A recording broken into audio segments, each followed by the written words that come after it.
Hello, I'm Dr. Jennifer Singh. I'm an internal medicine doctor and a lifestyle medicine physician. I'm going to talk to you today about the importance of sleep. Sleep is one of my favorite topics, although many of us do not place it as a high priority. Sleep is critical to human life and well-being. It grants your body the time it needs to restore and repair itself, both physically in your cells and mentally in your brain and your thinking. So let's start with a little understanding. Sleep is not uniform. You don't fall asleep every night and then just stay the same type of sleep all night long. Over the course of the night, your total sleep is made up of cycles. And in any given night, you might go through 4 to 6 cycles of sleep.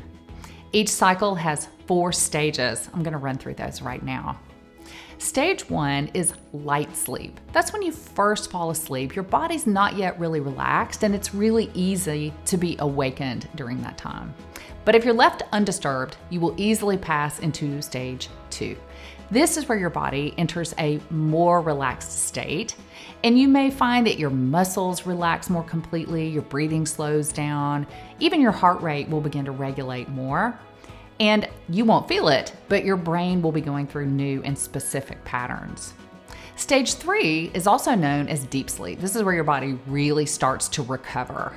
And then you enter stage 4. This is one you may have heard of. It's called REM or REM sleep. This is where your brain activity changes, and having REM sleep that is quality every night is very important to your daytime thinking and cognitive function. So here's a question. How much sleep do you need? While everybody is different, healthy adults usually need at least 7 or more hours of sleep every night. Now, I know you may think you do fine on less than that, but let me tell you a little bit about some consequences of not getting enough sleep. Of course, babies, children, and teenagers need even more than that in order to grow and develop normally. But here are some signs that you might need to pay more attention to your sleep or even ask your provider to help you with your sleep. If you find yourself falling asleep every time you get still or quiet during the daytime, like when you sit down to watch TV, or maybe when you are the passenger in a car, or even during a meeting, these are signs that you might need to focus more on your sleep. Having to catch up with your sleep on the weekend is a red flag that you might need to focus more on quality sleep during the week. Here's another question. What are the consequences of poor sleep? Adults who have regularly interrupted or poor quality sleep can have some really significant health issues. And I find that my patients are frequently surprised to learn about some of this. Your brain might actually function at a slower level, and your reaction time can even be off during the daytime if you haven't had enough sleep. You may find that you don't feel like being as social or that you just want to be alone. You may even find that your emotions feel out of whack, like maybe you're irritable or cry easily. Bad sleep health is also associated with a higher risk of dementia onset and progression, and it can even affect your weight, your blood sugar, and your blood pressure. Poor sleep is related to heart disease, poor immune response, and even inflammation. My patients are always surprised to hear about these things. Here's another question. What else can you do to improve your sleep?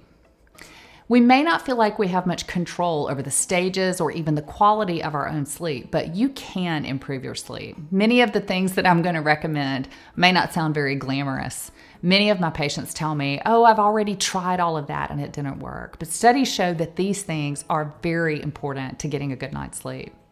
The best tip is to simply establish a regular, somewhat boring routine that includes the same bed and wake time every single day. Getting enough natural sunlight during the day is very important to triggering your body to go to sleep at night.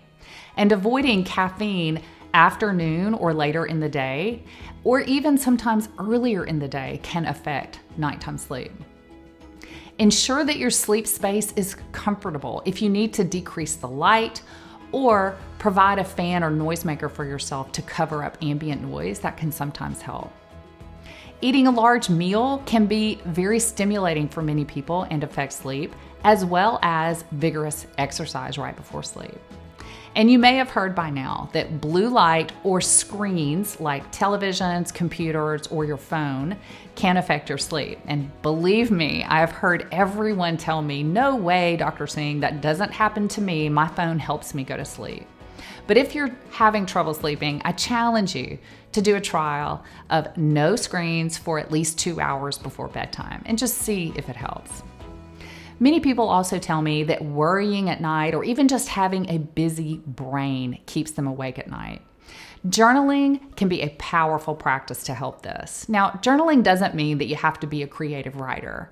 Simply spend a few minutes before bedtime writing down everything that's in your mind, no matter how silly or small it might seem.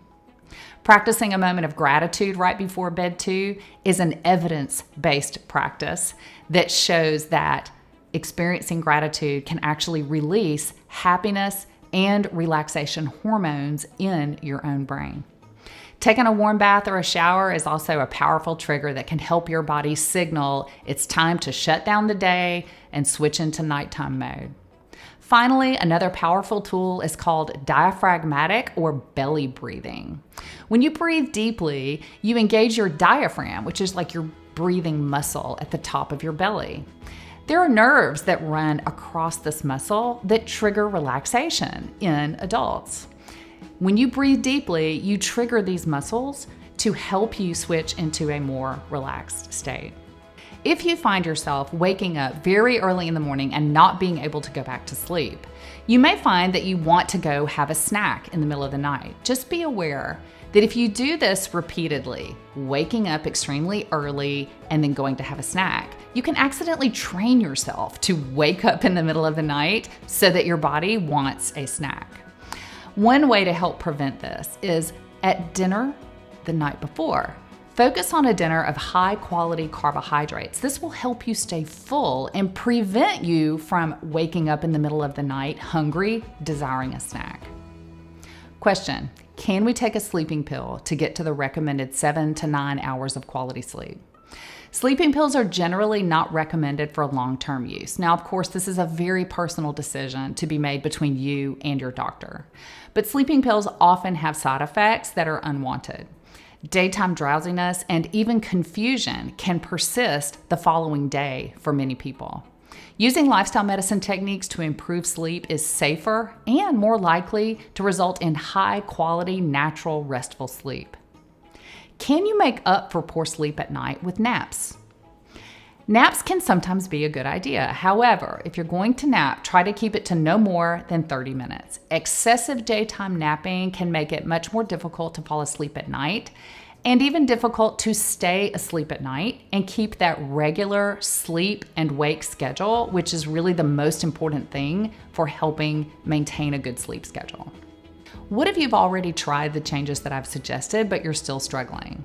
I do hear this a lot from patients, that they've tried the things like going to bed at the same time or putting darker curtains on their windows. And I know that sleep can be incredibly frustrating.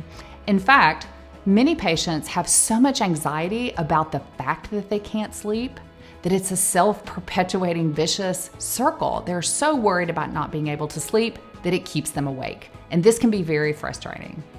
For patients who are unable to improve sleep on their own, your doctor or your healthcare team is well trained to help you with this. And you should definitely bring it up to them and tell them that you are having trouble sleeping.